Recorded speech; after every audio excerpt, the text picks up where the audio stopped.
In the beginning, there was darkness, and then, bang, giving birth to an endless expanding existence of time, space, and matter. Now see further than we've ever imagined, beyond the limits of our existence, in a place we call the universe. It promises to deliver technologies that will carry us ever farther and ever faster. But it's fraught with constant and lethal peril. Flying in outer space is like going through a shooting gallery.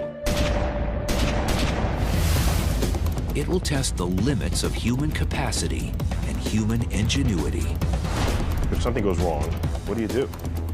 Nothing. You just die. Welcome to the age of space travel.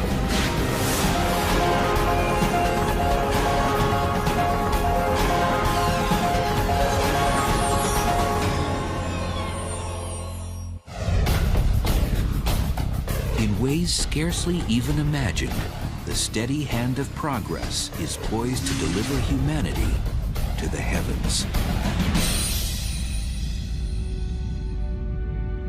For ages, the mysterious splendor of the universe has enticed us from its remote heights.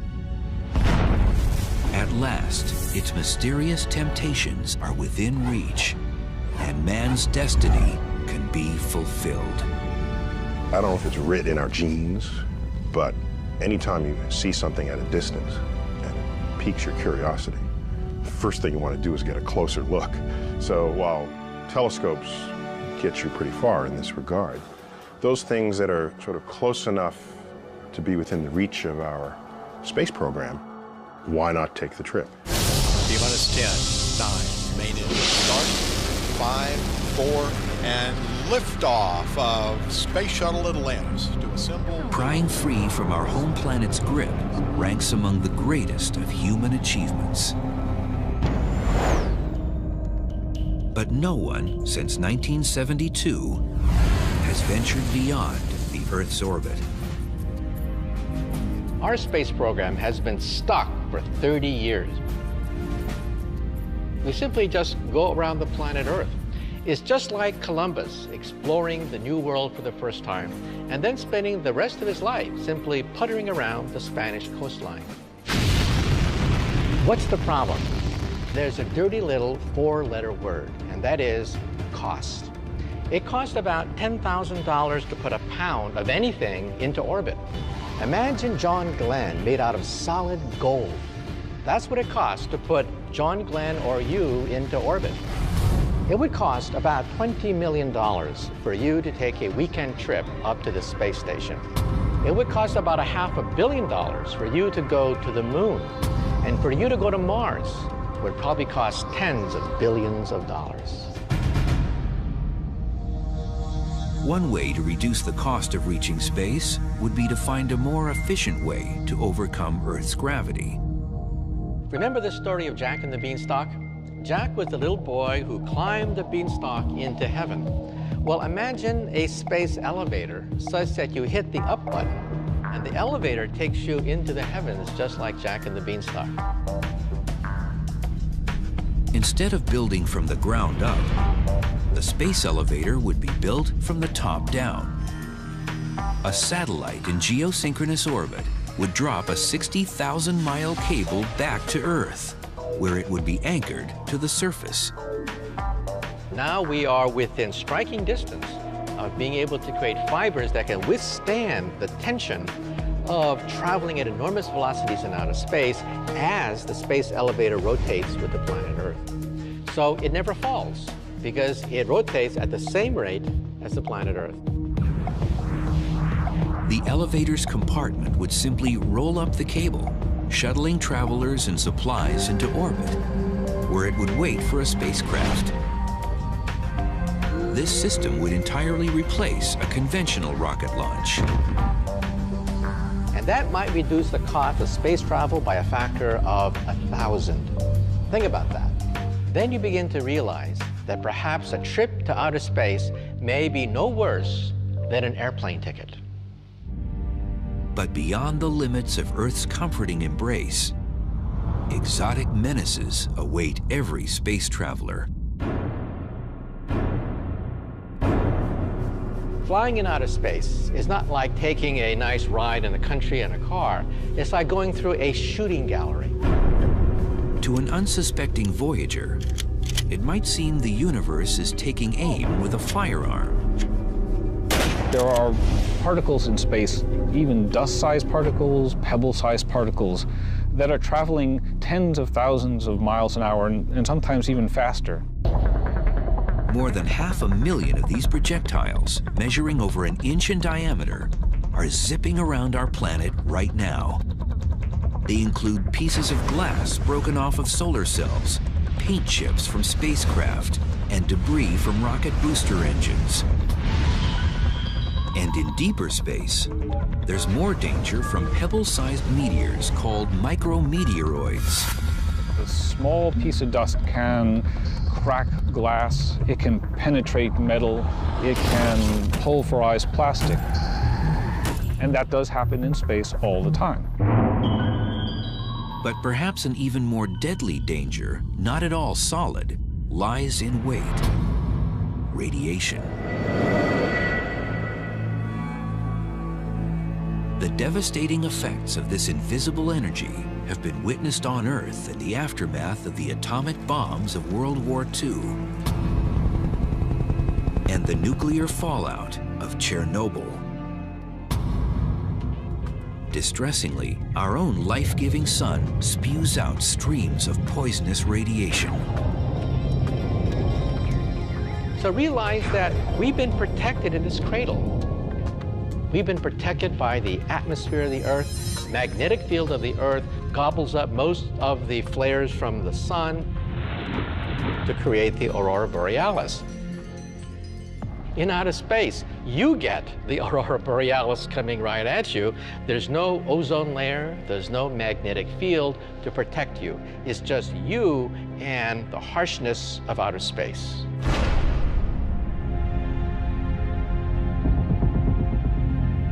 At our home planet's distance from the sun, roughly 90 million miles away, several hundred million solar particles pass through each square inch of space every second around our Earth.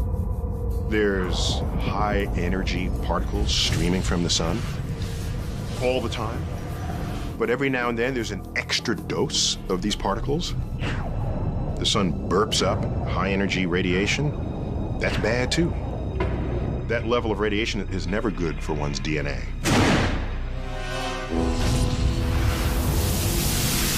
Sunspots flare up these extra doses of energy like a battery of cannons bombarding the cosmos. There's no way to know that they're going to be here before they arrive. Unfortunately, there's still a risk of radiation even as we get farther from the sun. That's because another invading energy lurks. Known as galactic cosmic rays, they hail from the distant alien worlds of exploding stars and black holes. Galactic cosmic rays are particles that are traveling at speeds very close to the speed of light. Even a single particle of iron slamming into your body can have the effect of a Major League Baseball at 100 miles an hour. They can be devastating. Although heavy iron particles are rare, outside of the protection of a spacecraft, such as when an astronaut performs a spacewalk, thousands of galactic cosmic rays do penetrate the body every second. Every 24 hours, the galactic cosmic rays and solar particles attack a space traveler with as much radiation as a surface dweller on Earth receives in 6 months.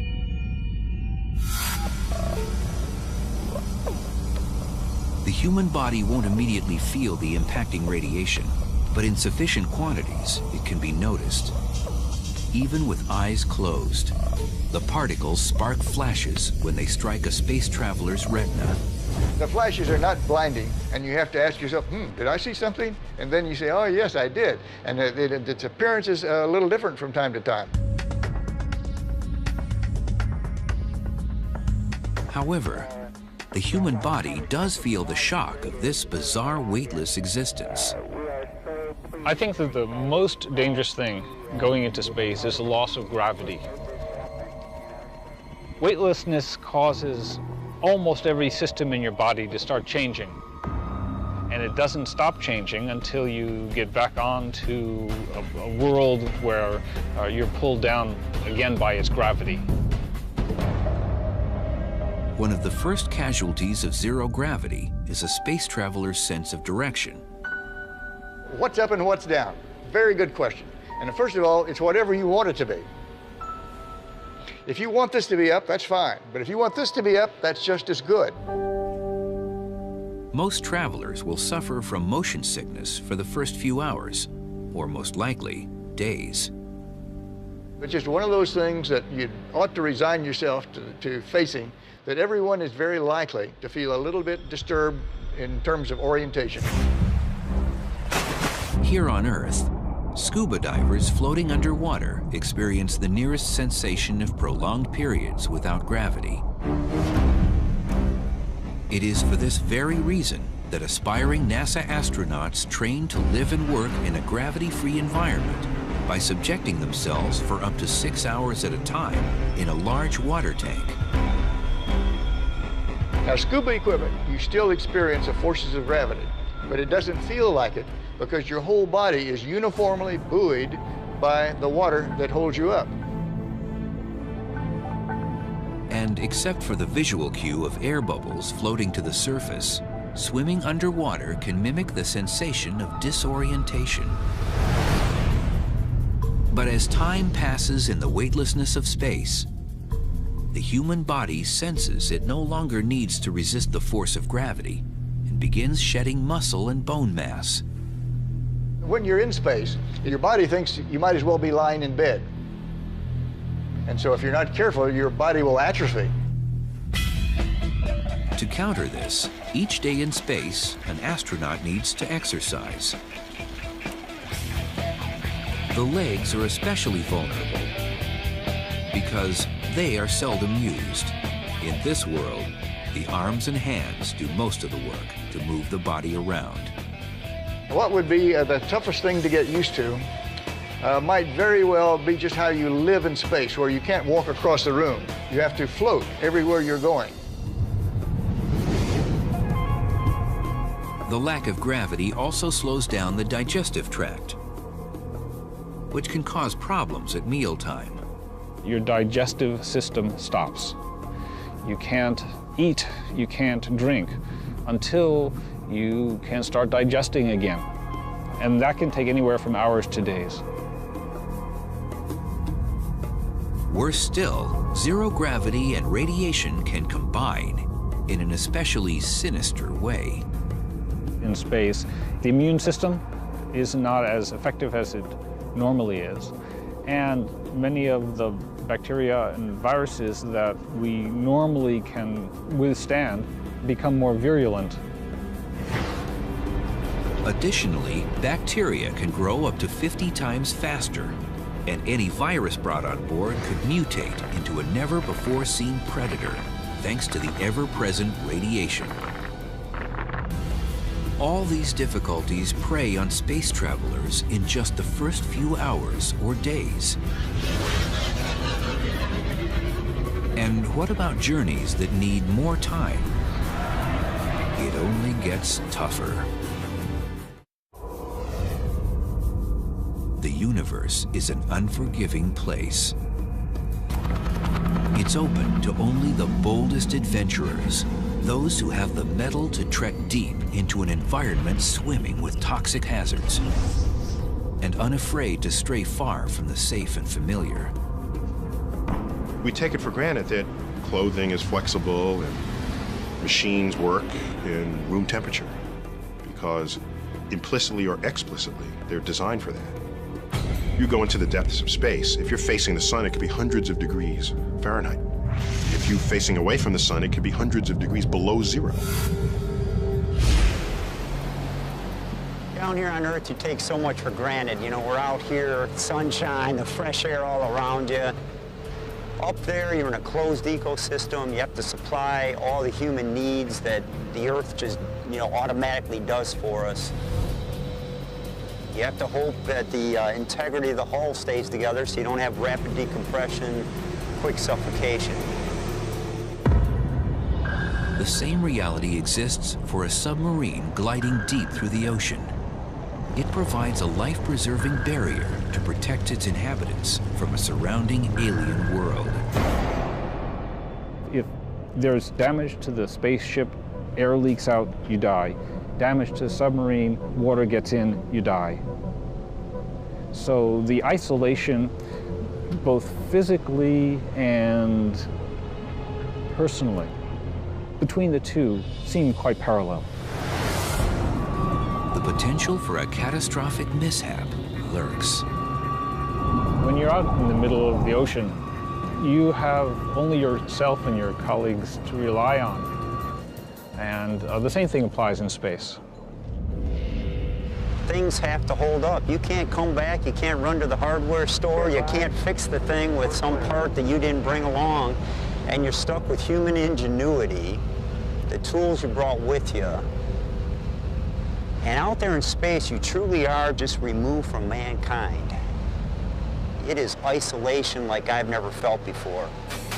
Liftoff. We have liftoff. Often, our efforts to explore space have been analogized to the great explorers of the 15th and 16th century.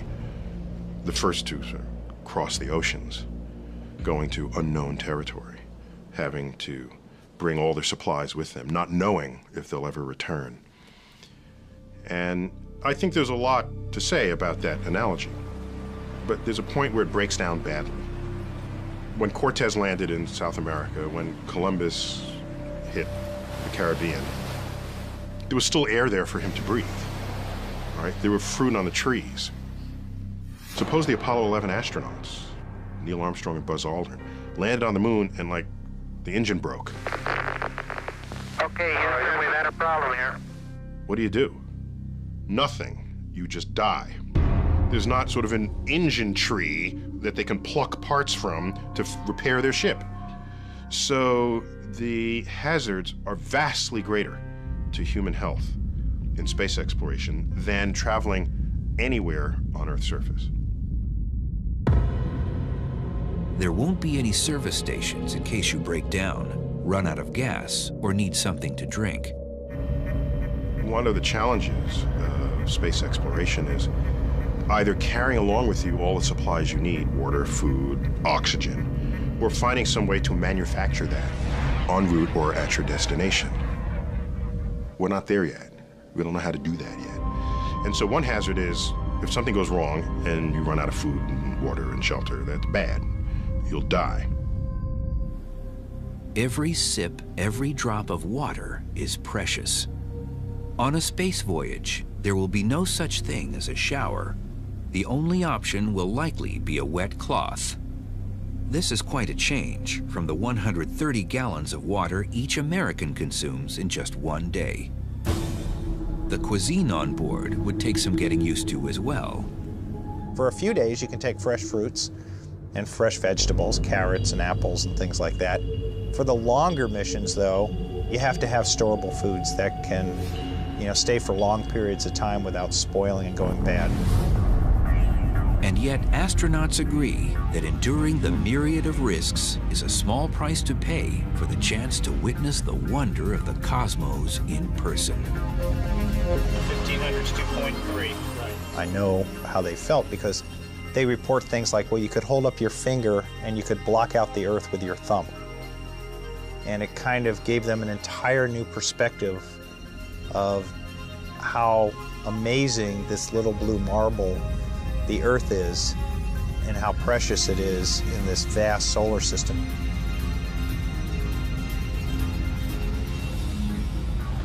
That experience changed me forever, and I think it would change anyone that could possibly have that experience in the future. However, the length of future voyages might limit the range of experiences available to space travelers. Distances in our vast universe can defy comprehension. If our sun were the size of a basketball, our Earth would be the size of a pea. If they were placed in Central Park, the nearest star would be another basketball almost 5,000 miles away in Hawaii. One of the prerequisites you might have for a space mission is that you're alive when you arrive at your destination. So you'd want your space missions to be small compared with the life expectancy of a human being. And right now, that pretty much limits us to the planets and possibly comets and asteroids, if we include those as places we might visit. The brutal, scathing landscapes of the solar system's inner planets, Mercury and Venus, do not make for tempting vacation destinations. Temperatures on Venus can exceed 900 degrees Fahrenheit, and the crushing air pressure is equivalent to being submerged in 3,000 feet of water. That leaves all points further out from the sun for potential exploration. But even trips to our closest attractions will still take several months or even years.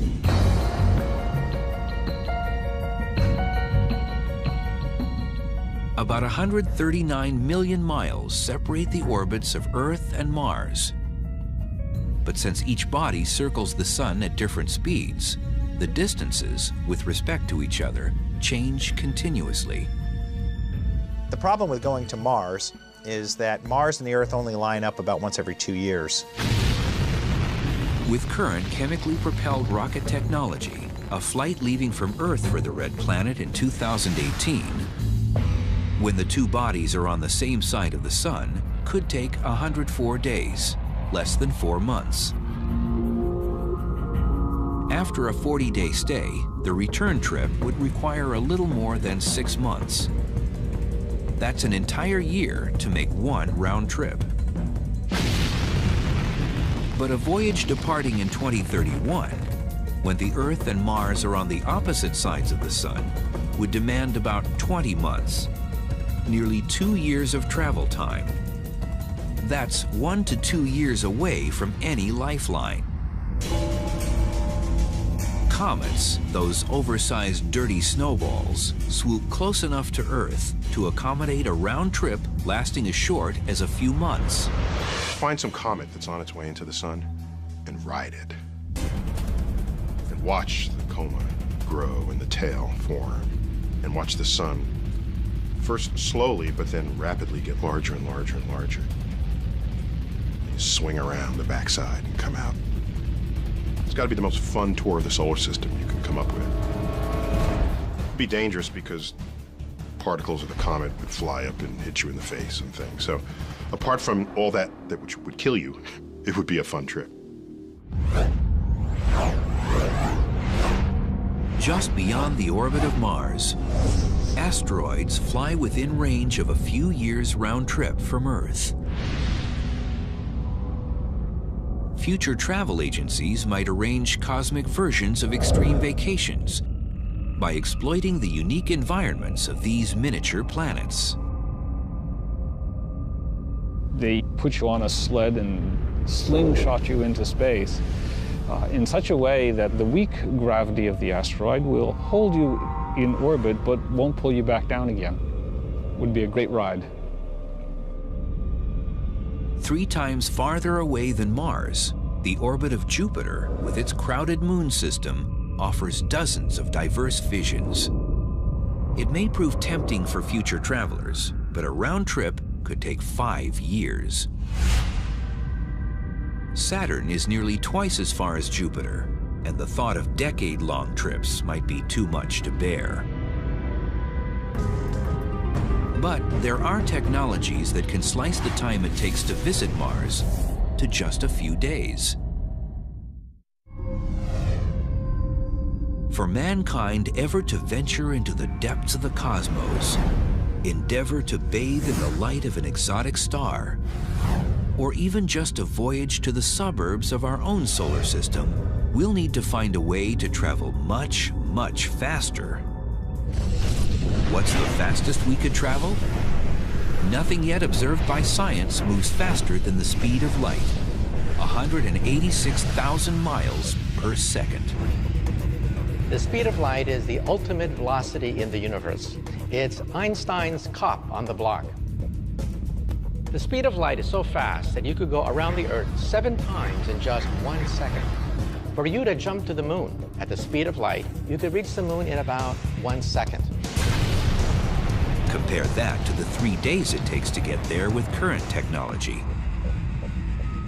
The problem is that we can't travel at the speed of light, or really anything even approaching it. Take the fastest thing we have ever sent anywhere and ask, how long will that take to reach the nearest stars? That would take 50,000 years. And that is using current chemical propulsion, which maxes out at about 40,000 miles per hour. The same power source we use to lift our rockets off of the planet. But getting us to Mars faster than a few months' time would require a different kind of propulsion. There are a few ideas for how to propel us to velocities closer to the speed of light, which would be fast enough to get us anywhere in the solar system in under a day, or even to the nearest stars in less than a decade. One such theory echoes an ancient earthly propulsion device, wind pushing a sail. It was Kepler, that great astronomer, who first wrote down in his notes the possibility of using sails to sail in outer space. Light streaming from the sun mimics gusts of wind in outer space. This solar wind is what creates a comet's tail as it nears the sun. However, sunlight scatters in all directions, and as the distance from the sun doubles, its power reduces by a factor of 4. With a little help from the moon, there is a manner in which light could be focused in one direction. If we have a battery of laser cannons on the moon, firing in synchronization at a solar sail, we may be able to propel it to about perhaps half the speed of light. Now, lasers do diffuse with space. For example, if I have a laser on the Earth and I shine it to the moon, it does not create a spot on the moon. The spot is about 5 miles across on the moon. These sails, however, would be huge.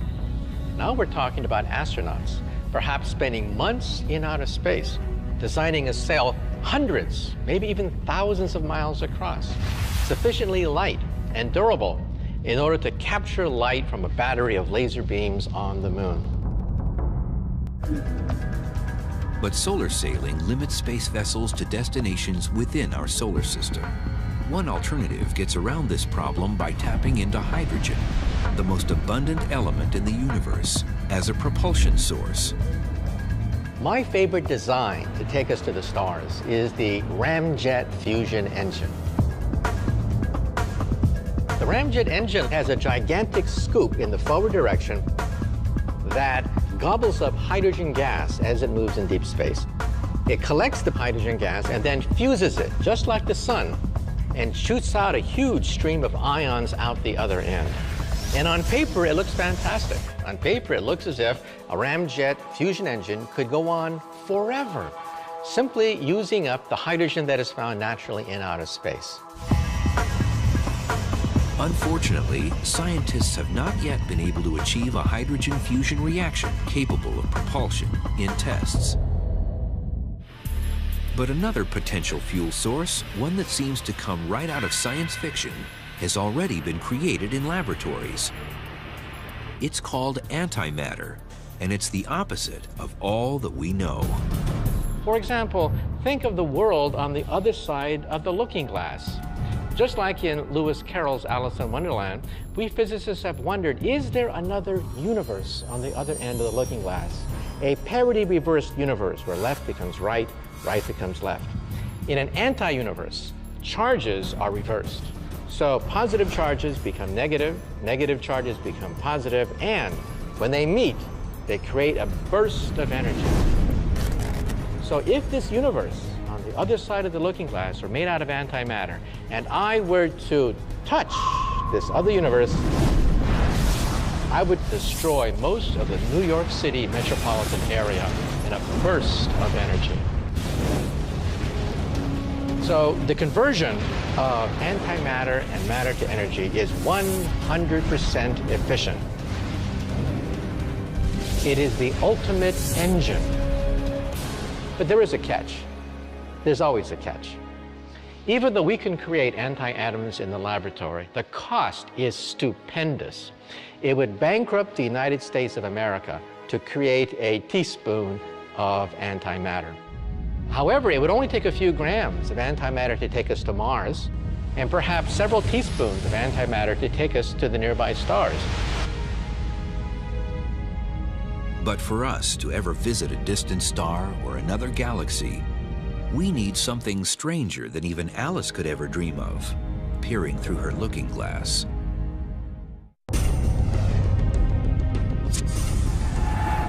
Scientists continue the quest for a propulsion method to carry us ever deeper into space. But even achieving light speed won't allow us to get very far. Light's fast, but the universe is huge. So even if we could ride on a beam of light, if we wanted to cross the galaxy, the way they do in all the science fiction programs, it would take 100,000 years to do it. And even at light speed, traveling to the nearest galaxy would take several million years. And if light speed is the ultimate speed limit of the universe, it seems we're doomed to confinement in our galactic neighborhood. What we're desperate for is some new understanding of the fabric of space-time that will allow us to somehow warp it, distort it, so that you can take shortcuts. And of course, that's what they do in Star Trek when they turn on their warp drives. They want to get from one side of the galaxy to the other. All they do is invoke the warp drive that warps the fabric of space, and then they take a little shortcut right there. They cheat, basically. Everybody knows Einstein's famous dictum, you cannot go faster than the speed of light. However, there's a footnote to it. You see, Einstein left open the possibility that you can fold the fabric of space and time itself so that you effectively take a shortcut through the universe. Think of a carpet. If you want to go across the carpet, that's the old-fashioned way. You can also get a lasso a table on the other side of the carpet, and then drag the table toward you so that you collapse the space in front of you. In a nutshell, Einstein says the bigger the mass, the bigger the bending of space and time. If you can concentrate enormous amounts of energy at a single point, comparable to that of a black hole or a huge gigantic star, you are literally warping the fabric of space and time. You simply hop across to the nearby stars. So in other words, you did not really go to the stars. The stars came to you because you are compressing the space in front of you. The massive amount of energy or mass needed to create such a warped curvature of space seems beyond comprehension and perhaps beyond human capability. There may be an alternative. Physicist John Brandenburg is developing a theory in which a starship of the future could achieve faster-than-light travel, not by manipulating a vast area of the universe, but rather by manipulating only the area around the starship. The trick is to have a starship imitate a curious particle that so far only exists in theory. It's called a tachyon. It's a particle with a different twist. Light itself always moves at the same speed. Tachyons, on the other hand, can go infinitely fast. They just can't go slower than the speed of light. They look at the speed of light as a lower speed limit that they cannot violate. If they do exist, tachyons can outrun the speed of light because they have what physicists recognize as imaginary mass. An imaginary value can be visualized in the spin of a struck tennis ball. Its spin can cause it to bend and move in a manner that an observer might not expect to see from its initial point of contact. In the same way, a tachyon is unseen by the universe and can break its speed limits. Brandenburg proposes altering the space-time surrounding a starship with a powerful electromagnetic field so that the ship moves through space like a tachyon. It would operate like a stealth aircraft, invisible to radar, unseen by radar operators. So if one can achieve this control of the space-time around this ship, one can essentially make it an imaginary object. In a technical way, that means it's moving faster than light. You're basically disconnecting yourself from the rest of the cosmos. It could grant the traveler the ability to go anywhere in the universe in the blink of an eye, as if a multitude of doorways suddenly appeared. A doorway you step into and then you step out somewhere down the hall so fast that it didn't seem like you had time to move any place. That's an imaginary connection in space-time. And you've changed yourself, not space-time. No one may know how fast or even where such a space vessel could travel. Which door to go into, which door to come out of. That's the trick. But voyaging through the Hall of the Universe isn't possible without first overcoming one of its fundamental forces, the one that shackles us to our home planet. Getting away from the Earth's gravitational field. That's the first thing that we have to do. 10, 9, 8, 7, 6. For an object to 5, break away from Earth's 4, gravitational 3, pull, 2, 1. We have ignition and liftoff of NASA's New it must Horizons achieve a velocity of 17,500 miles per hour. That's fast enough to streak from New York to Los Angeles in about 8 minutes. There's no other way to do it, at least that we have now, other than brute force. While a theoretical space elevator can climb away from Earth's gravitational pull, a rocket must outrun it with the brute force provided by the explosive chemical reaction of burning fuel. Chemical power is what drives today's rocket engines. Every time you burn something, that's chemical power. Every time a rocket engine ignites, that's chemical power. Every time you start your engine in your car, you're using the chemical energy stored in the gasoline. The fuel alone can burden a spacebound craft with up to 90% of its total weight.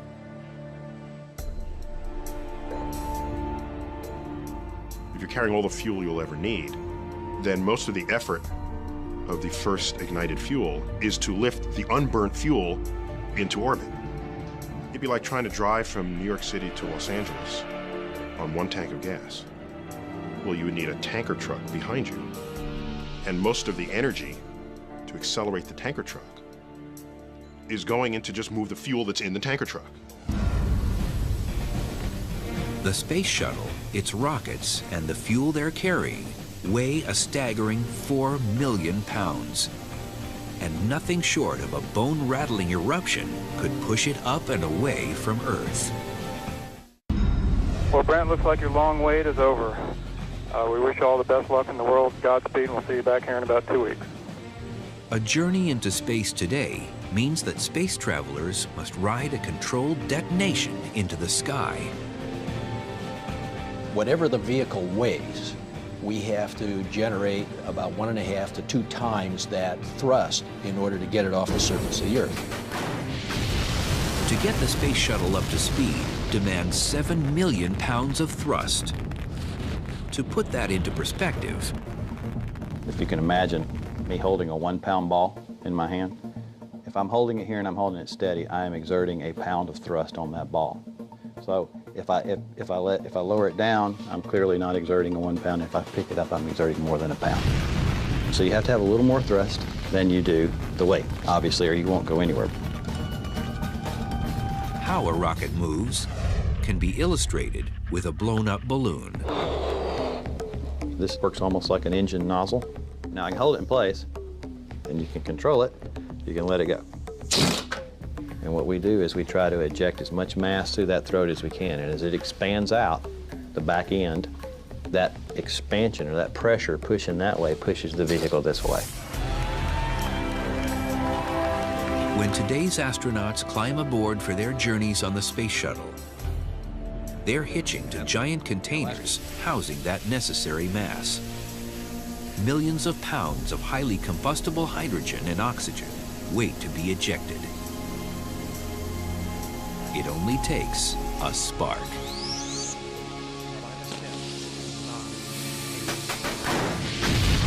The main engine starts 6 seconds before takeoff. The whole shuttle shakes. It feels like it wants to just rip itself out of the launch pad. Off of Space Shuttle Endeavour, expanding the International Space Space Station.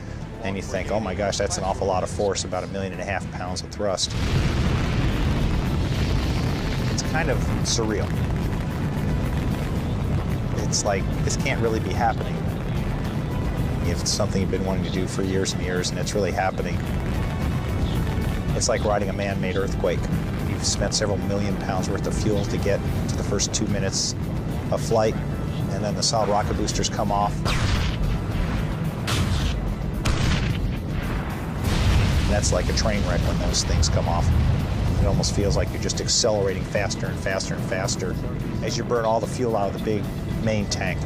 So for the next 6 minutes, you're accelerating up to a point where you're finally feeling about 3 Gs, 3 times the force of gravity of acceleration. And so now it almost feels like there's a big gorilla sitting on your chest.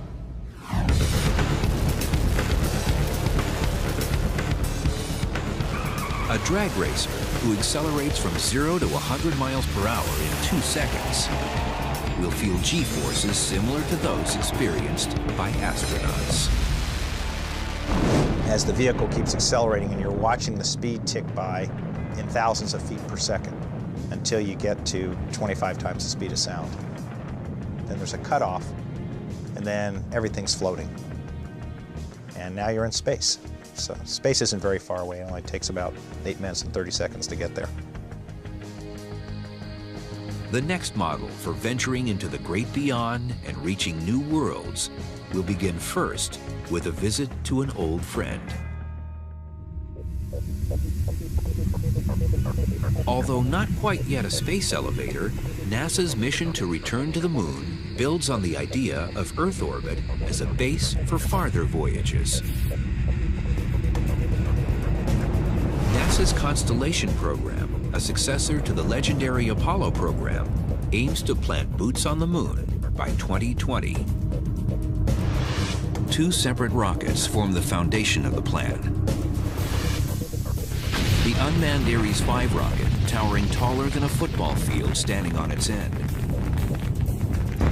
will carry the lunar lander, supplies, and an Earth departure rocket into orbit, where it will wait for the astronauts. The Ares 1 rocket will deliver the crew to orbit aboard a capsule. It will then rendezvous with the Earth departure rocket and blast to the moon. We can take more supplies, more commodities to the moon. That's what this tandem system provides for us. Instead of Apollo, which only allowed us to go for 1 or 2 days at a time and then come back.